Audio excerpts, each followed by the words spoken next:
Friends, இன்னைக்கு நம்ம என்ன பண்ண போகிறோம்னா லெமன் ஜூஸ் ரெசிபி வாங்க பண்ணலாம். தேவையானது எல்லாமே இருக்குது. இப்போ கத்தியும் இருக்குது. வாங்க இப்போ எடுக்க ஆரம்பிப்போம். ஹாய் ஃப்ரெண்ட்ஸ், இன்னைக்கு நம்ம லெமன் ஜூஸ் தான் பண்ண போகிறோம். நம்ம இது எல்லாரும் 3 சக்கரை கொஞ்சோண்டு போட்டாச்சு. 3 ஸ்பூன் சக்கரை. இப்போ நம்ம இதை புளிஞ்சிடலாம். வாங்க புளியலாம்.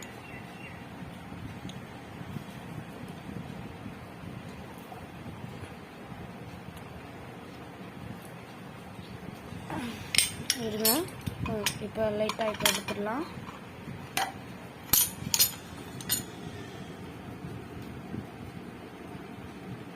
இப்போ திரும்பி வச்சிடலாம்.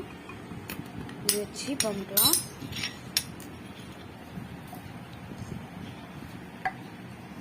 பார்த்தீங்களா ஃப்ரெண்ட்ஸ்?